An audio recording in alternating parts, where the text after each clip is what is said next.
The Selfish Giant. When the giant went away for 7 years, the children played in his garden every afternoon on their way back from school. It was a large and lovely garden. Beautiful flowers grew in the grass, and there were 12 fruit trees. In the spring, the fruit trees were covered with red and white flowers, and later in the year, wonderful fruit grew on them. The birds sang sweetly in the trees. Sometimes the children stopped their games and listened to them.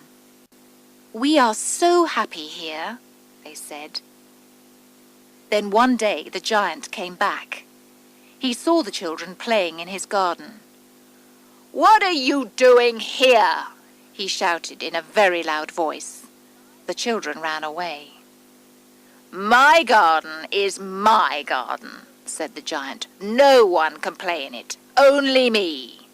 So he built a high wall round it and put up a notice, "Keep out."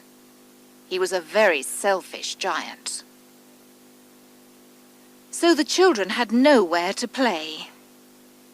They tried to play on the road, but the road was dirty and full of hard stones, and they did not like it. After their lessons, they walked round the giant's high wall and talked about the beautiful garden inside. "We were so happy there," they said. The spring came, and there were flowers and little birds all over the country. But in the garden of the selfish giant, it was still winter. The birds did not sing in it because there were no children. The trees forgot to grow flowers. Snow covered the grass, and ice covered the trees with silver. The north wind came, and the rain. "I cannot understand why the spring is so late," said the selfish giant. He was sitting at the window of his house and looking out at his cold, white garden. "I hope there will be a change in the weather." But the spring never came, and the summer did not come.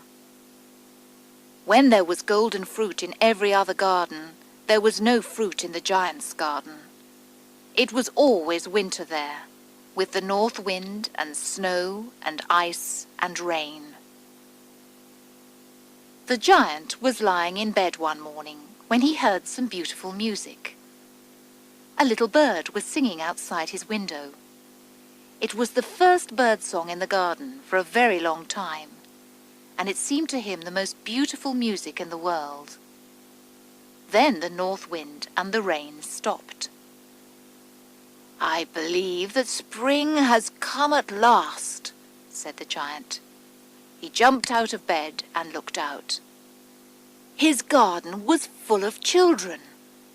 They were coming in through a hole in the wall and were climbing up into the trees. The giant saw a little child in every tree. The trees were glad to have the children back. They were covered with flowers again. The birds were flying around and singing with happiness, and flowers were looking up through the green grass. A very small boy was standing in the far corner of the garden. He could not reach up to climb his tree.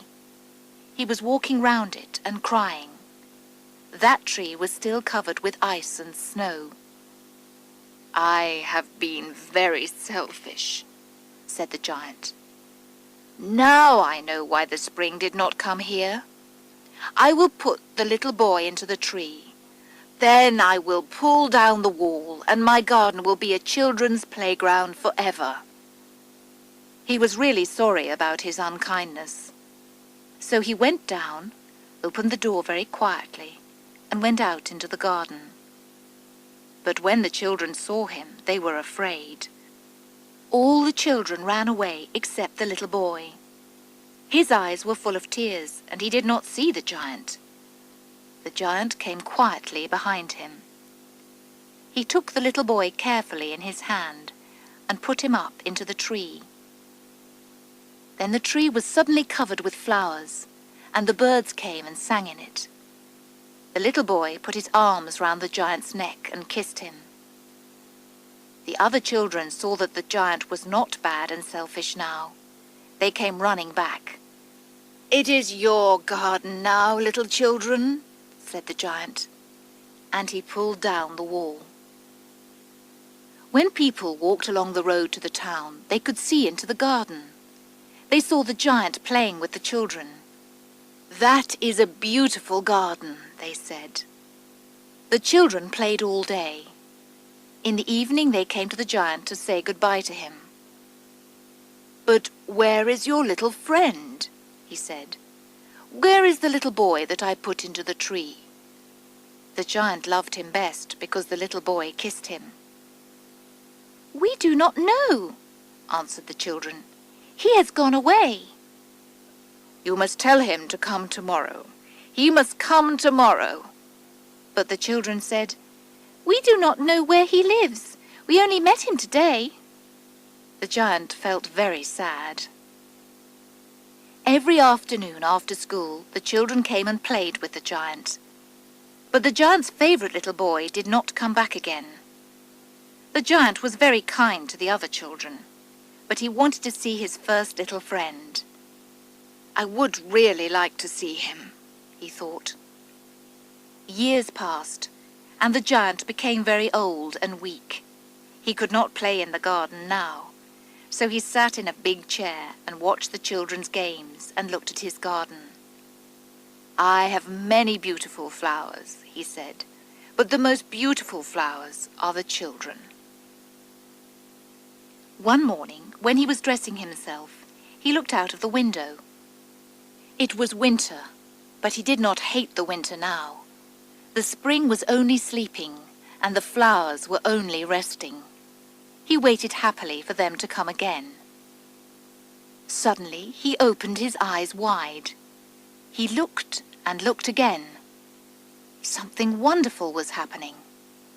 In the far corner of the garden, a tree was covered with beautiful white flowers. The tree was golden, and silver fruit hung down from it, and the little boy was standing under the tree.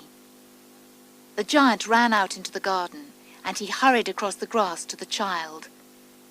Then his face became red and angry. "Who has hurt you?" he said. There was blood on the child's hands and on his little feet. "Who has hurt you?" cried the giant. "Tell me, and I will kill him." "No," said the child. "This pain is the pain of love." "Who are you?" asked the giant. He was afraid and went down on his knees in front of the little child.